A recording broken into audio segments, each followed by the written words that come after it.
O período de 1789 até 1848, no qual Pestalozzi viveu, foi chamado pelo historiador Eric Hobsbawm de a Era das Revoluções. Nele ocorreram a Revolução Industrial, a Revolução Francesa, as Revoluções Nacionais e as Guerras Napoleônicas. A burguesia, composta pelos que se dedicavam ao comércio, à produção de manufaturas e às atividades intelectuais e tecnológicas, vai lutar contra os obstáculos que lhe eram colocados pela sociedade feudal. O meio de mudança era a revolução. Assim, de um modo muito simplificado, vemos na Inglaterra uma migração forçada do campo para as cidades, com a formação, de um lado, de uma classe trabalhadora miserável e de outro, a dos detentores dos meios de produção, os burgueses. Na França, temos uma grave crise econômica. A burguesia apresenta-se ao lado do povo, como classe revolucionária, colocando-se contra o regime e seus privilégios, e exigindo uma sociedade em que todos fossem livres e iguais. A Revolução Francesa, que a princípio une pobres e burgueses, entra em um período de intensa violência, que ameaça tornar-se uma revolução social, fato que nem a burguesia, nem o clero, nem tão poucos nobres queriam. Napoleão Bonaparte entra em cena com uma ditadura militar disfarçada, concluindo a Revolução e iniciando o regime burguês na França. É realizado um acordo tácito entre a burguesia e a aristocracia, né? Para a contenção da população em geral, né? E como que é feita essa contenção da população? Chama-se a igreja de novo. A igreja havia sido banida no processo da Revolução, né? Até porque ela era uma que referendava esses laços de sangue, né? A ascensão social e assim por diante. Então ela é banida e ela é chamada novamente nesse movimento. Chamada em que sentido? No sentido de evangelizar a população. Evangelizá-la para quê? Para que ela se tornasse novamente dócil e se colocasse no lugar de trabalhadores, de pessoas que estão construindo essa nova sociedade e que participam dela, mas participam dela não na tomada de decisões, mas na sua construção apenas. Então, esse movimento é um movimento que chega até o Pestalozzi. Ele, filho de um pastor luterano, estava sendo preparado para ser um pastor luterano também, acaba absorvendo muito esse conceito cristão que vai ser divulgado para os pobres de forma geral. Então, por isso que a gente pode observar nas obras do Pestalozzi uma defesa muito grande da família e dos princípios cristãos que envolvem a família, bem como da visão de mulher cristã, que vai ser divulgada nesse período. Esse processo de evangelização ele é um processo muito importante, porque ele tem um impacto muito grande na forma como a criança vai ser vista e como vai se pensar a educação da criança. E principalmente na imagem que começa a se formar da futura professora de crianças menores de 6 anos. Que é a imagem de uma mulher com coração de mãe, uma mulher que é uma educadora nata. Então essa imagem ela vai ser carregada por Pestalozzi em toda a sua obra educacional, bem como a busca dessa família nuclear, cristã, que afugenta todos os vícios e todas as coisas que venham a destruir o lar e a privacidade desse lar. Vemos o último ciclo da Era das Revoluções. Consolida-se a derrota definitiva da aristocracia. Banqueiros e grandes industriais detêm o poder. O nacionalismo impulsiona as regiões a se unirem. Formação dos Estados Nacionais. São as classes menos favorecidas, em situação bastante difícil, que exigem, através de manifestações, o que lhes havia sido prometido. E são reprimidos violentamente. Forma-se uma classe operária. A ameaça comunista ronda os burgueses. É a época em que Marx e Engels lançam seu Manifesto Comunista. O que se viu, de modo geral, foi um processo que culminou com a consolidação do capitalismo e a liberdade e igualdade para a sociedade burguesa liberal. Assim, as carreiras abriam-se para o talento pessoal, ambição e trabalho duro, quesitos fundamentais para o sucesso. Isso poderia ocorrer de duas formas: pelos negócios ou pela educação. Para a classe média que estava no poder, interessava muito mais criar uma sede pela educação do que pelos negócios. A educação passou então a significar o trunfo dos méritos sobre o nascimento, através do desenvolvimento dos talentos de cada um, e assim individualiza-se o fracasso ou o sucesso. Neste momento, os países viam-se obrigados a criar sistemas nacionais de educação, e a Revolução Industrial acabou levando à revolução educacional e à propagação e implementação do que se costumou chamar de modelo tradicional de educação. O Pestalozzi, ele é um típico autor do século XVIII, final do século XVIII e início do século XIX. Então ele sofreu todas as influências da Revolução Francesa e parte da Revolução Industrial, em especial da Revolução Francesa em si. Esse período em que ele produziu, esse período em que ele escreveu, esse período em que ele viveu, foi um período muito fértil para a humanidade, foi um período de grande transformação. Por quê? Nós podemos observar a mudança do modo de produção feudal para o modo de produção capitalista que é vigente até hoje. Nesse período também se alteraram as concepções sobre família, mulher e criança. Essas concepções antes, elas estavam muito ancoradas numa visão católica e elas passam agora a ser construídas em conjunto com a visão protestante. O Pestalozzi, dentro deste período, ele vai refletir a religião protestante. Então, o cristianismo protestante vai estar presente em suas obras, bem como as discussões que estavam sendo empreendidas por vários dos autores, dos filósofos, dos pensadores do período. Esse período é um período em que grandes pensadores vão lançar bases para a educação futura da humanidade ocidental. Entre eles, nós vamos encontrar Rousseau, Diderot, Montaigne, que são pensadores que vão alterar a forma como vai se olhar a criança e a forma como vai se educar a criança. Johann Heinrich Pestalozzi nasceu em 1746 em Zurique, na parte germânica da Suíça. Seu pai era médico e faleceu quando Pestalozzi tinha 6 anos. A partir daí, a família passou por grandes dificuldades econômicas. Pestalozzi, desde criança, prestava atenção à pobreza que rondava o povo, às crianças pequenas que trabalhavam e aos miseráveis. Esta atenção ao outro sempre levou-o a tomar posições firmes no sentido de auxiliar, orientar e agir de maneira cristã com seus semelhantes. Em 1764, engajou-se na sociedade helvética e passou a criticar a situação do seu país e a exigir mudanças. Toma contato com a famosa enciclopédia dos autores iluministas. Encanta-se com as ideias que encontra e passa a lutar por mudanças, pelo fim do feudalismo e da exploração do povo pelos nobres. Em 1767, conhece Anna Schultes, que iria tornar-se sua esposa 2 anos mais tarde. Sendo possuidora de terras, a família se muda para a fazenda de Neuhof. Por conta da pobreza reinante e observando várias instituições para abrigo dos pobres, decide abrir uma escola na qual a instrução para o trabalho manual deveria ser combinada com o treinamento mental e moral. Surge a Escola Industrial para os Pobres, que devido à inabilidade de Pestalozzi para lidar com questões financeiras, fecha em seguida. Nesta época, a esposa vendeu suas propriedades para ajudá-lo. Desta forma, Pestalozzi, ao tentar ajudar os pobres, acabou por retornar à pobreza. Sua esposa adoece e a família passa a viver de favores. E o Pestalozzi ele tem uma curiosidade na sua biografia, que é a seguinte: ele estava sendo formado para ser um pastor luterano. Só que num certo momento ele chega para o pai dele e fala: não, eu não vou poder ser esse pastor luterano. Por quê? Porque eu não conseguirei viver tudo aquilo que eu vou ter que pregar. Então a coerência entre o falado e o vivido para ele era algo muito importante. Então esse desprendimento das coisas materiais vai estar presente durante toda a vida do Pestalozzi, né? Ele tem a sorte de casar com uma esposa que possui muitos bens. Ela acaba vendendo todos os seus bens, eles ficam muito pobres para sustentar as escolas e as ideias educacionais do Pestalozzi.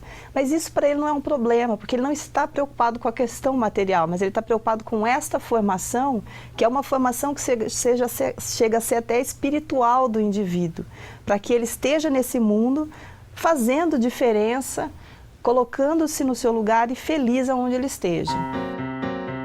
Pestalozzi inicia sua produção escrita tentando obter recursos financeiros. Publica Crepúsculos de um Eremita, Leonardo e Gertrudes, Cristóvão e Elsa e minhas investigações sobre a marcha da natureza no desenvolvimento da espécie humana. Em 1798, devido às guerras e à enorme quantidade de crianças pobres e órfãs, Pestalozzi, aos 53 anos, monta uma escola na vila de Stans. Nela, o convívio era baseado no amor e no bom exemplo. Pestalozzi era como um pai para seus pequenos alunos e a escola era vista como uma família. Na escola, todas as decisões eram tomadas em conjunto com as crianças. Em relação à educação intelectual, as coisas tinham de ter um significado para as crianças e ser baseadas em suas experiências cotidianas. Um ano depois, os franceses invadem Stans e fecham a escola. Pestalozzi então se muda para Burgdorf e, junto com colaboradores, cria uma escola em um castelo. Com este trabalho, Pestalozzi passa a ser conhecido em toda a Suíça e Alemanha. Em 1801, publica sua mais importante obra educacional, Como Gertrudes ensina a seus filhos. Nesta escola, Pestalozzi desenvolve seu método de alfabetização, o ABC da intuição, baseado no ensino dos sons antes do nome das letras. Essas transformações, do ponto de vista cristão, elas são vistas, e o Pestalozzi vai incorporar muito bem isso, a relação entre as classes mais abastadas e as classes mais pobres, elas são vistas como relações permeadas pela caridade, pela filantropia. Então, o Pestalozzi, ele sempre vai olhar para as classes mais abastadas como aquelas que são responsáveis pelas classes mais pobres.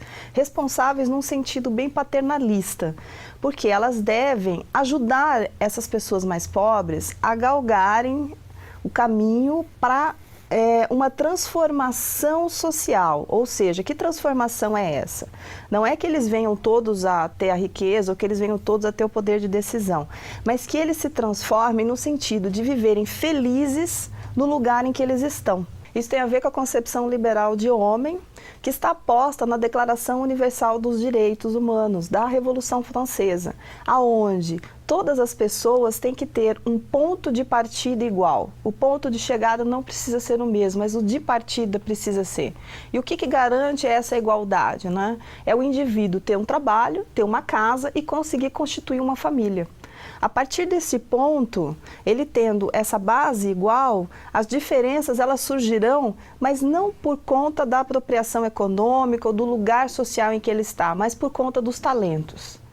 Então, o Pestalozzi ele também vai ser um grande defensor dos talentos das crianças. Por isso que na sua educação, ele vai buscar o tempo inteiro a descoberta dos talentos.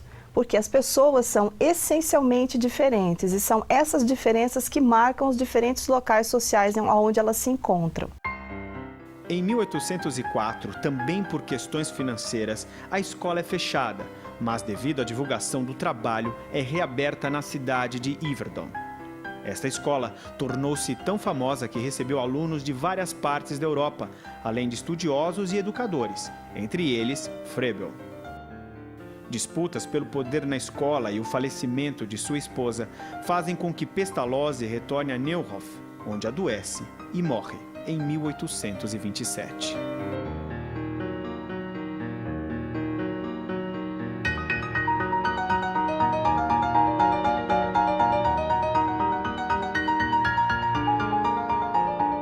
Para a gente falar sobre criança, para o Pestalozzi, primeiro a gente tem que perguntar o que é o homem para ele.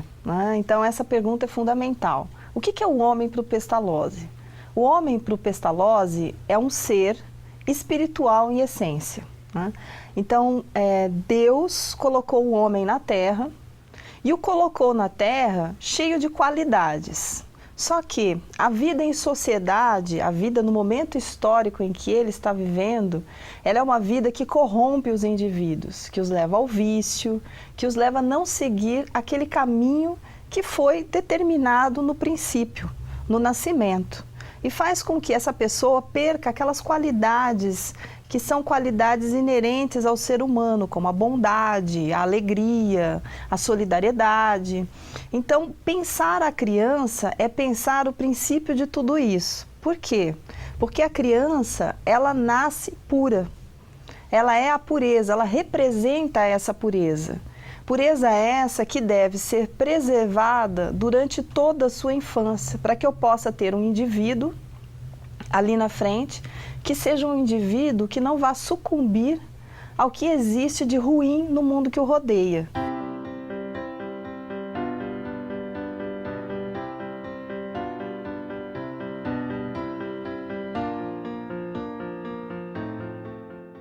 A criança, então, ela é um ser especial. Só que nós somos animais.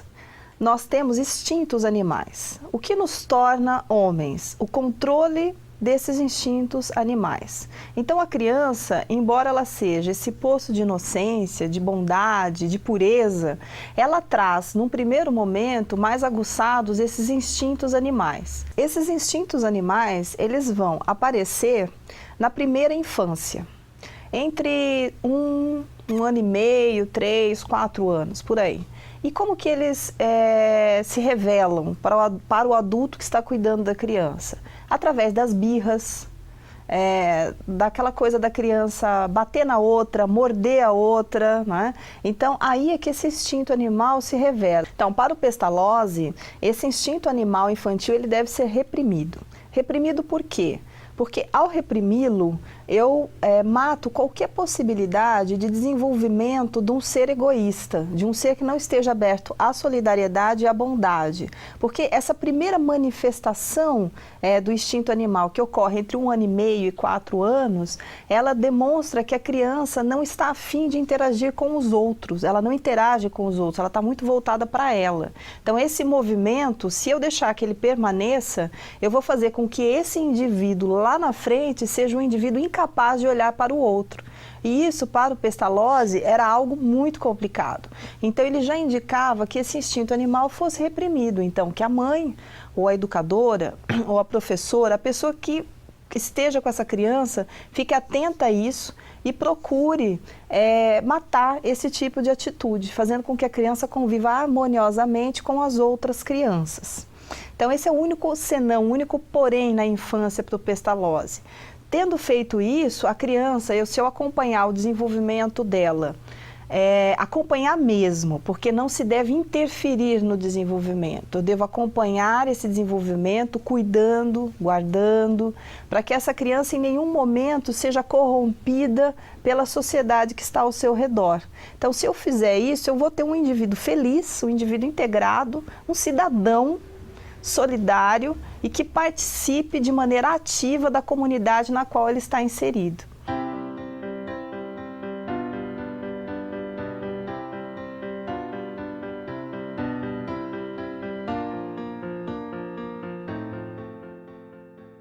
Um dos pontos principais para se manter a inocência infantil, essa pureza com que a criança nasce, reside no fato da pessoa, do adulto que está com a criança, pautar o seu trabalho, o seu trabalho com a criança, no trabalho, no amor e na paciência. O que significam essas 3 coisas? Bom, o trabalho é fundamental para o Pestalozzi. Para ele, o trabalho dignifica o homem. E a criança deve aprender desde pequenininha o valor do trabalho.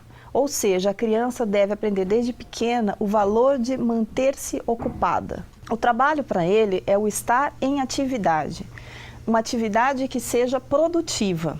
Né? Então, ele vai colocar dentro das suas escolas muitos trabalhos manuais. A criança vai mexer com tecelagem, ela vai trabalhar com carpintaria. Por quê? Porque são trabalhos que envolvem a produção de algo. Para ele, não adianta aquele trabalho que não leva à produção de algo. Por quê? Porque a criança não colhe o fruto das horas empreendidas fazendo a coisa X ou Y que ela está construindo. Né? Então, para ele, esse é um processo muito importante. E é importante por quê? Porque ao agir, a criança vai se autodisciplinando. Porque a atividade vai exigir dela o silêncio, a atenção, né? Vai exigir que ela planeje. porque ela inicia uma atividade de construção, ela quer construir um carro. Então, isso vai exigir que ela planeje os passos dessa construção do carro para que ela chegue ao final e tenha o carro construído. Então, esse processo todo de agir, ele é um processo que vai disciplinando a criança, fazendo com que ela se concentre e fazendo com que ela se autodomine. Esse é um ponto muito importante para ele, o autogoverno infantil. Ele vai criticar muito a disciplina externa colocada nas formas de educação presentes no período histórico dele.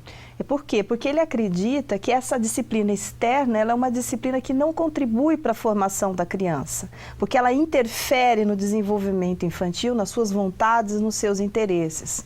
Mas quando eu coloco a criança para trabalhar, ela está envolvida numa atividade, a disciplina surge. E aí ela é uma disciplina que vem de dentro para fora. Portanto, ela não é imposta de fora para dentro, mas ela é uma disciplina que a própria criança vai construindo. Então, esse é um ponto importante. E aí o trabalho, lógico, é importantíssimo para o controle desses instintos infantis que ele quer erradicar. Como que o professor faz isso? Aí entra a paciência e o amor. Então, o professor, ele acompanha, a pessoa que educa a criança, ele vai acompanhar esse desenvolvimento com muita paciência.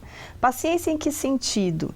De não gritar com as crianças, de acompanhar, de procurar entender quais são as suas necessidades, quais são os seus interesses, de conversar com a criança, de deixar a criança falar, de tentar compreender o que ela está querendo de fato. Então, a paciência é um movimento necessário para essa compreensão. E o amor deve permear tudo, porque a professora, ou o professor, ou o educador, ele deve amar a criança. Esse é um princípio fundamental para ele, o amor à infância. Sem o amor à infância, é impossível educá-la.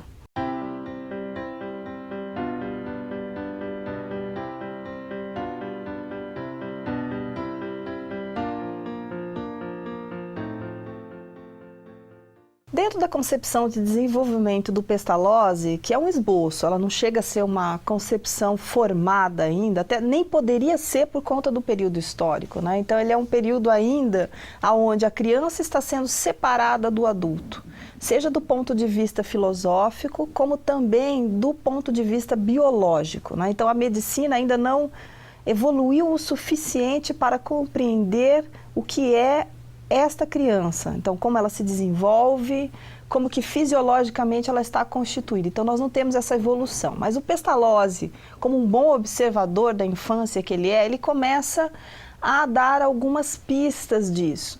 E uma das discussões mais importantes que ele vai empreender, repetida depois por Piaget, né, é a ideia de que a criança repete no curso do seu desenvolvimento o desenvolvimento da humanidade. Então, qual que é a ideia que está aí?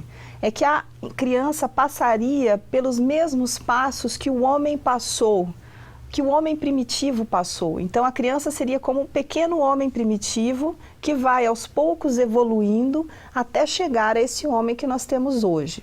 Então, esse princípio que o Pestalozzi lança nesse período, ele é um princípio que vai ser repetido por vários dos psicólogos da infância do final do século XIX. Que depois vem a ser alterado ainda. Então, nessa ideia de que a criança está repetindo os passos da humanidade, ele coloca que ela vai repetindo esses passos de que forma? De que forma ela começa a aprender esse mundo que está ao seu redor? Ela aprende pelos sentidos.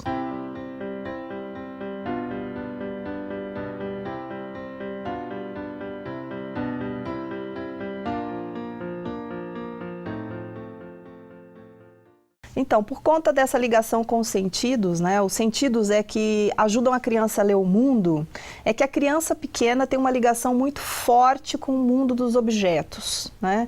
Então, ela precisa pegar os objetos, ela precisa sentir esse mundo, o mundo precisa passar pelos sentidos, né? Então, o Pestalozzi, ele observa isso e capta isso muito bem. Então, os objetos, o mundo, a criança precisa pôr na boca, ela precisa pegar na mão, ela precisa passar no corpo, né? Então, por quê? Porque é através desse movimento que ela vai aprendendo o mundo que está ao seu redor. Então, o Pestalozzi, ele consegue captar isso e ele vai levar isso para a sua educação. E aí entra o trabalho novamente, né? O fazer, o estar agindo sobre o mundo. Então, esse agir sobre o mundo, ele, nessa época, ele tem esse insight de que isso é fundamental para você educar a criança pequena. Mais tarde, essa ideia dele vai ser comprovada de diferentes formas, de diferentes maneiras, mas isso irá se confirmar. Mas ele faz esse primeiro esboço, que é um esboço importante para o período, né?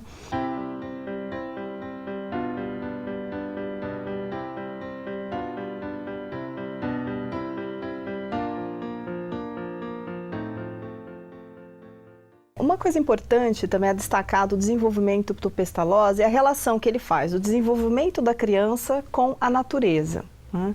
Então, para ele, a natureza, ela é a exemplificação do divino na Terra. A natureza é perfeita, então basta você observar as flores, os animais, as folhas, que você vai ver a perfeição expressa neles. E isso é obra divina, é obra de Deus para ele.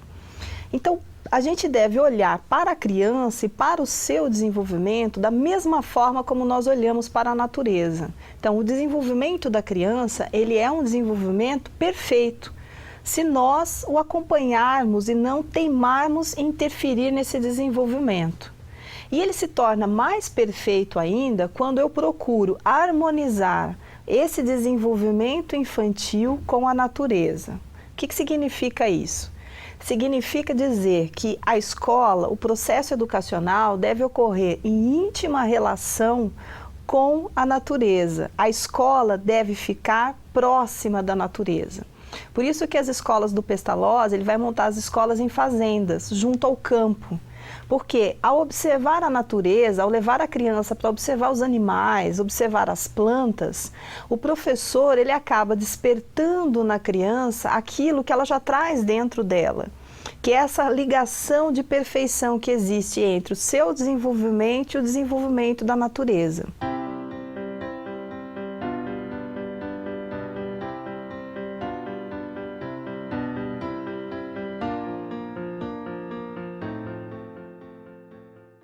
E aí, o processo educacional, ele vai se centrando cada vez mais na criança, nas suas necessidades, nos seus interesses e no seu desenvolvimento.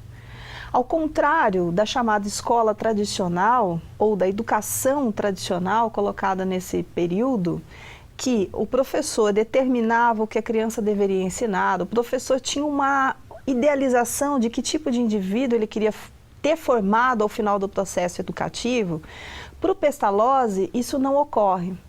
Por que isso não ocorre? Porque eu devo deixar a natureza infantil se expressar, ela se desvelar, ela aparecer ali para o professor, aos poucos, devagar, passo a passo, e aí eu vou vendo que indivíduo é esse que eu tenho nas minhas mãos. Então eu não vou, para educar a criança, já pré-determinando o que eu quero ter, mas eu vou para descobrir o que eu tenho.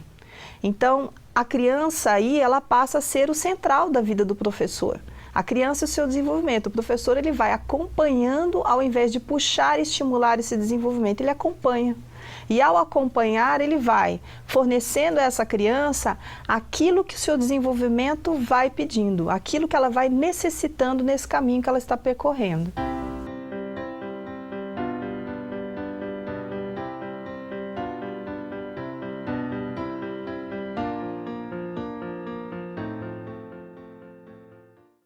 Se eu acredito que a educação se dá pelos sentidos, como o Pestalozzi acredita, que eu devo acompanhar o desenvolvimento infantil, a intuição se torna algo importante nesse processo educacional, né?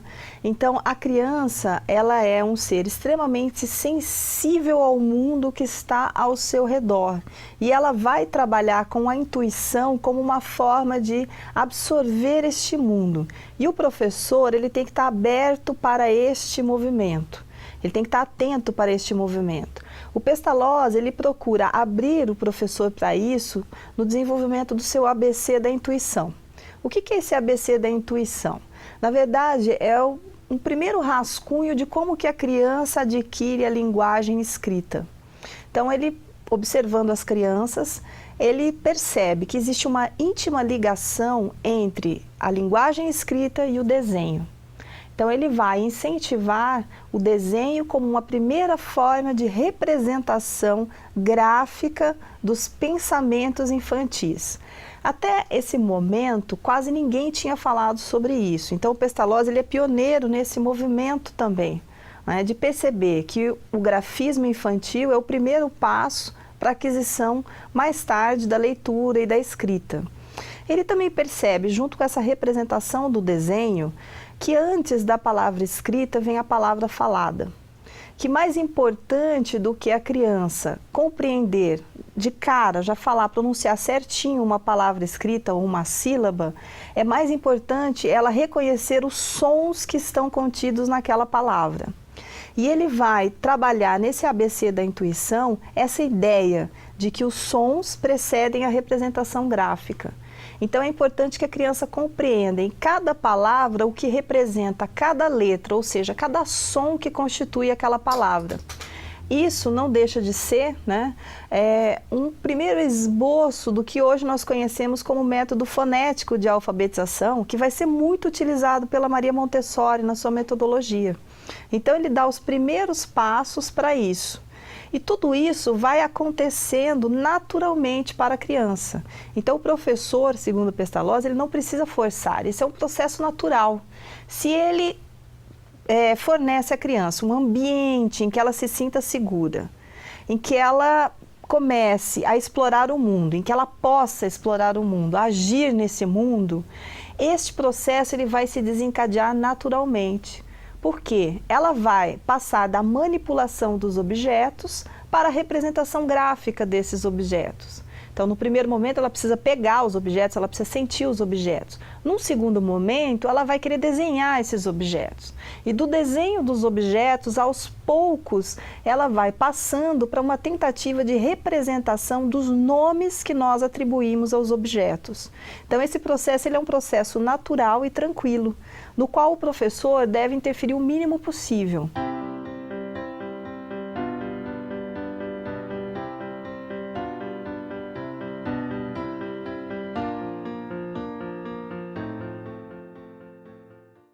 Algo importante na metodologia do Pestalozzi é uma tríade número, forma e palavra. Essa tríade, para ele, deve guiar todo o processo educacional da criança. Em que sentido?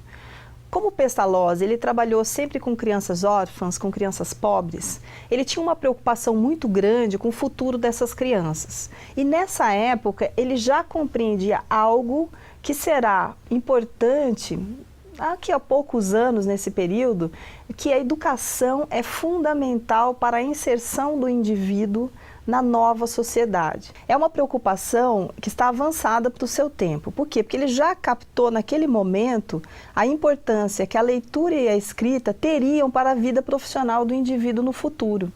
E isso vai ser algo muito forte na educação do Pestalozzi. Então ele não abre mão de que a criança pequena, a criança até mais ou menos os 10 anos, conheça a leitura, a escrita e o cálculo. Então ele considera isso fundamental. E essas duas áreas, elas estão representadas na tríade que ele apresenta. E elas são fundamentais para o processo educacional. Então, embora ocorra de forma natural a aquisição da leitura, da escrita e do cálculo, ela não pode deixar de ocorrer para ele. Caso a criança não consiga ou fique atrasada ou demore por se interessar, o professor ele deve incentivar a criança a adquirir a leitura, a escrita e o cálculo. Porque sem essas bases, a criança não poderá, num futuro próximo, se inserir nessa sociedade, que ele percebe que é uma sociedade que está fazendo a transição do agrário para o urbano industrial, e essa transição vai exigir dos indivíduos que eles tenham um mínimo de formação para ter acesso às tecnologias que estão em desenvolvimento nesse período. Então, à medida que ele vai colocando a criança em contato com a natureza, por exemplo, ele vai instigando a criança a querer entender por que que existem os astros, por que que a flor X abre só num período Y. E ao instigar a criança para compreender os fenômenos naturais, ele vai ao mesmo tempo instigando ela para desenhar e para fazer as representações necessárias para a aquisição da leitura, da escrita e do cálculo. Então, existe sim um processo metodológico. Essa é a contradição do Pestalozzi. Se por um lado eu só acompanho o desenvolvimento e não interfiro no discurso dele, por outro, do ponto de vista metodológico, eu acabo interferindo. Porque eu vou induzindo a criança neste processo de aquisição da leitura e da escrita e do cálculo.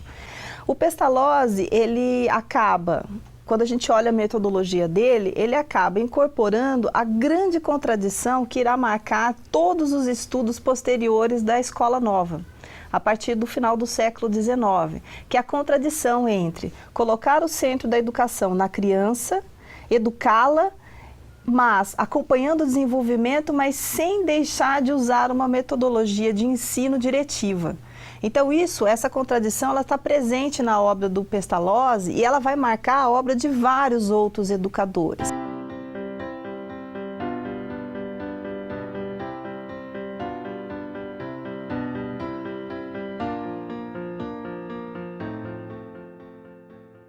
O Pestalozzi, ele não cria do nada, né? Embora ele diga que não leu muitos livros, ele tem aversão à academia, ao mundo acadêmico, ele acaba incorporando princípios que estão no ambiente ideológico do período em que ele viveu. E uma grande influência que ele tem é do Comênios, que escreveu a Didática Magna. Comênios não escreveu só a Didática Magna, mas ele escreveu também um livro sobre educação para a infância pequena, onde ele faz muito essa ligação da criança, a natureza, Deus, muito parecida com o Pestalozzi. Mas na Didática Magna, o Comênios, ele acaba colocando princípios que vão ser princípios seguidos para a educação das crianças durante muito tempo. E o Pestalozzi, ele incorpora como? Partir do concreto para o abstrato, do simples para o complexo, né? Você procurar desenvolver metodologias que estejam adaptadas ao desenvolvimento infantil, o procurar alfabetizar a criança na sua língua, né, na sua língua vernácula. Então, esses são movimentos do Comênios que o Pestalozzi vai incorporar na sua metodologia de trabalho. Assim como ele incorpora também do Comênios a ideia da criança como um ser inocente que a sociedade pode vir a corromper no futuro.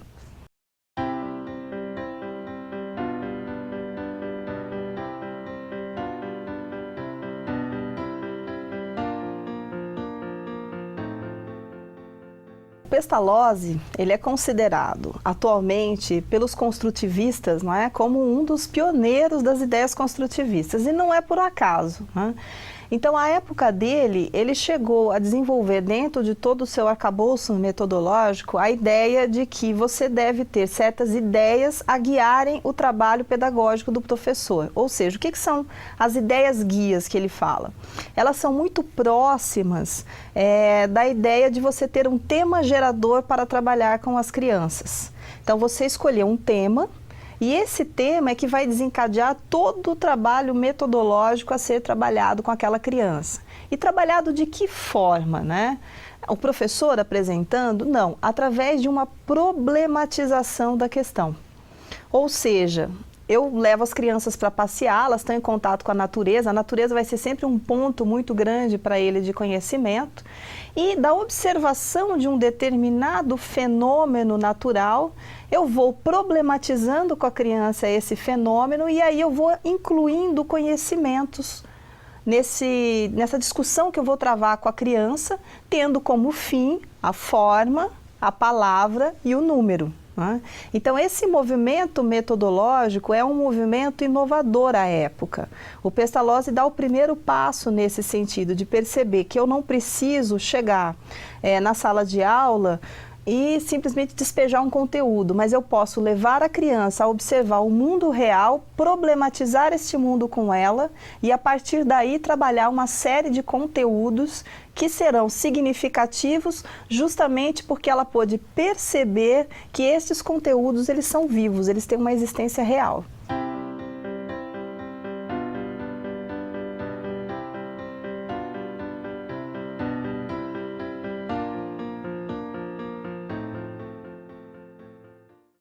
Bom, por que é importante estudar um autor do século XVIII, como Pestalozzi?